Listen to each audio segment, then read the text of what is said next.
November 3rd, and I'm starting off the day cleaning radio. Every once in a while, I try to do it every month or so. I try to go through the entire radio and kind of clean everything so that, we spend a lot of time up here having fun. No one wants to have fun in a messy spot. So I take everything and kind of move it all out and throw all the chairs down here, and I will sweep the entire thing, give her a good mopping, and then rearrange everything so it looks nice. So the next time we do a show, everything looks good. I better get to work.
So a little bit of an early departure in cleaning. I found out that the mop apparently fell apart, or something. So I'm off to go get some cleaning supplies so I can get back to work.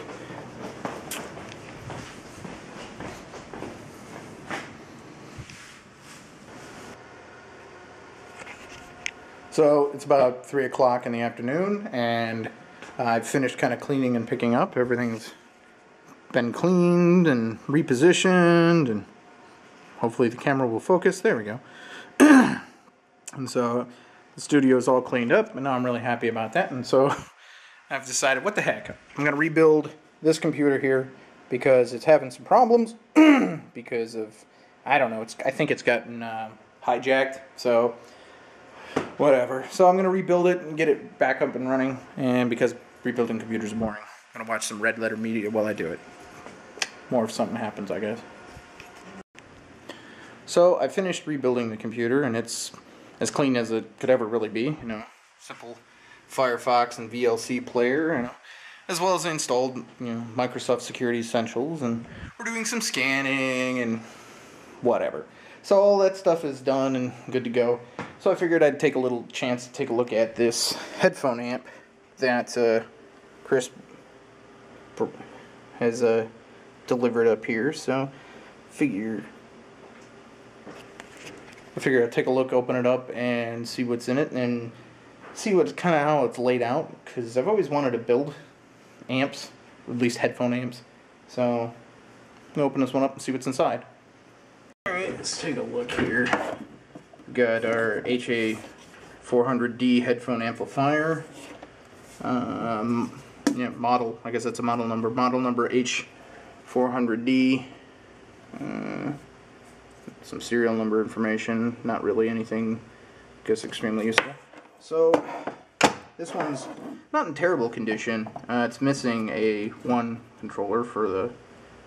Basically, it's probably a pot missing off the front. It's actually completely snapped off. Not a huge limitation. Let's see if we can get into the inside of this guy. I'm going to start by actually removing the wing screws. Always have extra bin nearby to put all my screws in, because you never know. You want to make sure you got it kind of. Come on, there we go. Probably don't need to take this one off to get inside, but just to kind of pack this thing down a bit and get that out of the way. Alright, over here. Actually, put that in a bucket. Okay.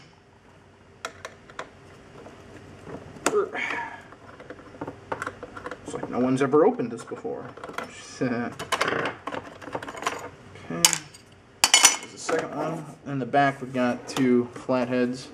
So we're just going to take the top ones off because I think that's connected right into here. So if I take maybe him and the front one off, maybe I'll be able to take this top lid off.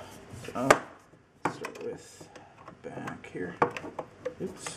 I hate flatheads.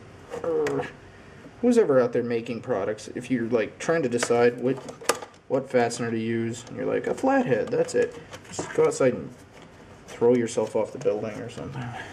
Okay. There's one.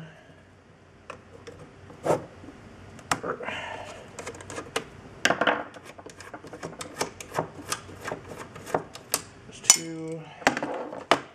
Let's get the front ones here. Oh, that one's already loose.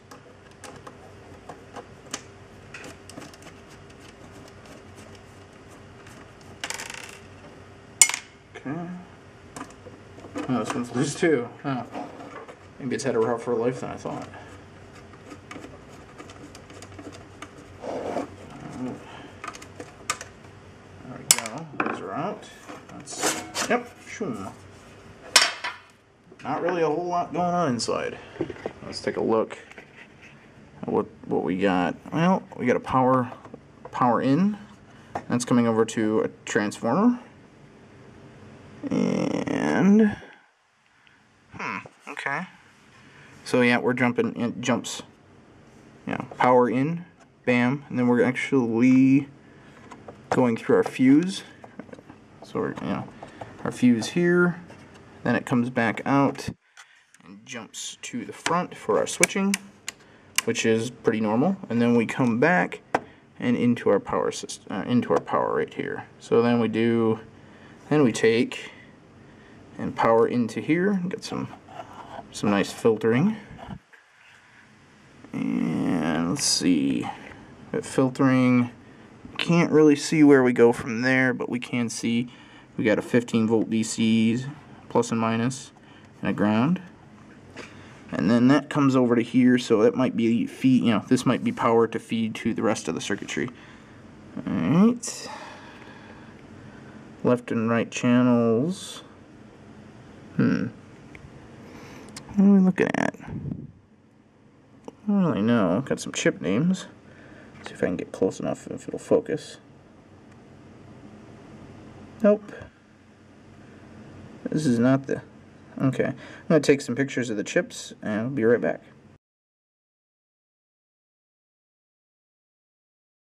Of those, we'll figure out, see what that might be. But it looks like... Is it the same chip?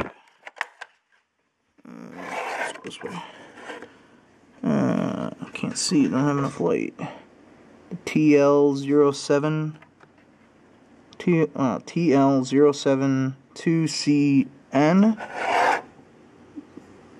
Yeah, so that there, whatever this is, and that chip are the same. So they look like they're configured differently.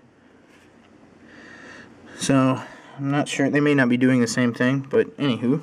So we've got plenty of connections, and they're associated connectors in the back. We got a couple 1/8 inch bus. Come on, focus. Figure it out. So bus in, bus out. Left input, right input. Okay, that's kind of must be our inputs. Okay, and then our actual headphone jacks on the back. So when we flip around or flip up, and we can see those. And we're coming in. Looks like we might have some filtering and a chip. I don't know what the chip's doing. Might be an op amp. most likely is an op amp, and then that's probably coming up to the pot for its resistance read. That's pretty cool, and that circuit is just kind of replicated, you know, for 4 times, which is kind of interesting. I don't know what the bus is. I'm kind of curious about that myself.